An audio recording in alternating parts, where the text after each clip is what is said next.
comment allez-vous? J'espère que vous allez bien. Je m'appelle Camia et je suis la collaboratrice de l'EBI à Le Mans. Et aujourd'hui, nous allons partager ensemble une nouvelle leçon en ligne. Mais avant de commencer notre leçon, nous allons demander la direction et la bénédiction de Dieu. D'accord les enfants? Alors levez-vous s'il vous plaît, placez vos mains sur votre cœur et fermez les yeux.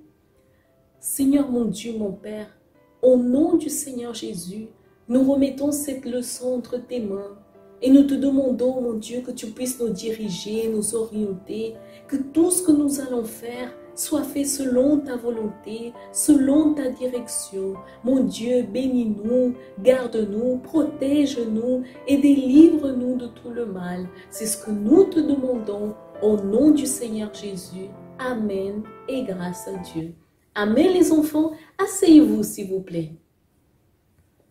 Très bien les enfants, aujourd'hui nous allons découvrir l'histoire de deux enfants.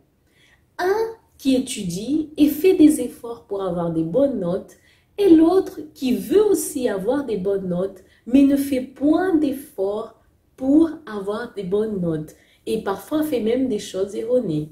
Qui ici s'efforce pour une chose, qui veut tellement, qui laisse même de jouer, de faire sa volonté, juste pour obtenir ce bon résultat? Qui ici? Dites-moi qui?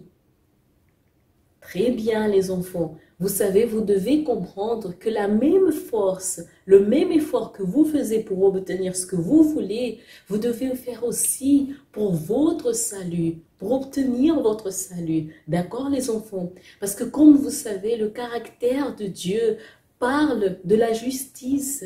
À quel point il nous montre qu'il est juste. Qui aimerait ici marcher avec une personne qui est injuste? Qui? Exactement. Vous avez appris que Dieu est juste. Et est-ce que Dieu s'est satisfait de marcher avec quelqu'un qui est injuste? Il se satisfait. Et savez-vous pourquoi? Parce que toute injustice, pardon les enfants, est un péché. Oui.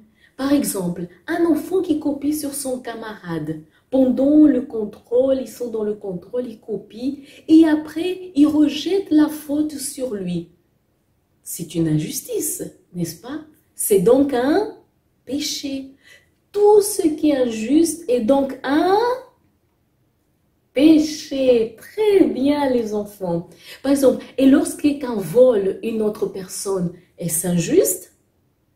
Et est-ce que mentir, est-ce une injustice? Et tromper ses parents? Exactement. Que pensez-vous être également une injustice? Donnez-moi des exemples de votre quotidien. Qu'est-ce que vous pensez qui peut être aussi une injustice? Donnez-moi des exemples. C'est vrai les enfants, que nous n'avons pas toujours envie de faire ce qui est juste. Parfois, c'est même pas notre volonté, on ne veut pas le faire, mais c'est là que nous montrons à Dieu ô combien nous voulons marcher avec lui à travers de tous nos efforts. Par exemple, lorsque vous faites ce qui est correct, comment vous sentez-vous? Comment vos parents ils se sentent lorsque vous faites ce qui est correct? Ils sont contents ou tristes? Dites-moi. Et qui ici a déjà été complimenté par ses parents parce que vous avez fait ce qui était correct, ils étaient très contents, ils étaient très heureux, ils vous ont même fait plein de câlins, plein de bisous? Qui ici? Exactement. Tout comme nos parents sont contents lorsque nous faisons ce qui est correct, même sans avoir envie, n'est-ce pas? Dieu est aussi content et prend plaisir à nous bénir. Et comme vous l'avez entendu, la plus grande joie de Dieu, c'est qu'un jour, nous demeurons avec lui. Oui, dans le ciel. C'est-à-dire qu'un jour, nous allons habiter avec le Seigneur Jésus dans le ciel. Je vais vous donner deux exemples. Nous avons ici les justes et les injustes. À votre avis, les justes ou les injustes? Lesquelles de ces personnes habiteront avec lui dans les cieux éternellement. À votre avis, qui? On va le vérifier ça. Prenez votre Bible, s'il vous plaît, dans le livre de Psaume, chapitre 37, verset 29. Moi aussi, je vais prendre ma Bible. Très bien. Psaume, chapitre 37, verset 29. Il est écrit le suivant. Les justes posséderont le pays et ils y demeureront à jamais. Vous voyez les enfants, comme Dieu est juste, il nous donne une grande récompense lorsque nous faisons des efforts pour être justes. Mais vraiment, vraiment, vraiment, à faire ce qui est correct, qui fuit de ce qui est mauvais. Vous voyez que nous faisons de tout pour vraiment faire sa volonté. Et nous pouvons encore vérifier cela dans la Bible. Maintenant, allez dans 1 Corinthiens chapitre 2. Allez, 1 Corinthiens chapitre 2, verset 9. 1 Corinthiens chapitre 2, verset 9. C'est bon? Oui? Écoutez bien ce qu'il est écrit. Mais, comme il est écrit, ce sont des choses que l'œil n'a point vues, que l'oreille n'a pas entendues, et qui ne sont point montées au cœur de l'homme, des choses que Dieu a préparées pour ceux qui l'aiment. Waouh! Vous voyez, avec ça, dites-moi, qui veut habiter dans cet endroit? Qui veut? Qui veut? Ah, moi aussi, je veux. Moi, je lève les deux mains. Qui veut? C'est ça. C'est pour ça que nous devons faire de tout pour habiter dans cet endroit. À votre avis, qu'est-ce que nous devons faire pour habiter dans cet endroit? C'est pour ça, les enfants, que je vais vous inviter en cet instant à faire une prière pour demander à Dieu la force, justement, pour demeurer dans cet endroit. Mais cette fois-ci, vous allez prendre une décision de changer votre caractère, de changer vos attitudes, pour que chaque jour, vous puissiez habiter, marcher avec Dieu en tout instant. D'accord, les enfants? Placez votre main sur votre cœur, s'il vous plaît. Seigneur mon Dieu, mon Père, oh mon Dieu, nous voulons habiter avec toi éternellement dans le ciel. Nous voulons être avec toi, mon Dieu, dans cet endroit si merveilleux que tu es en train de préparer pour nous, mon Père. Alors, mon Dieu, donne-nous la force pour toujours marcher avec toi, pour toujours faire ta volonté, pour te être agréable, mon Dieu.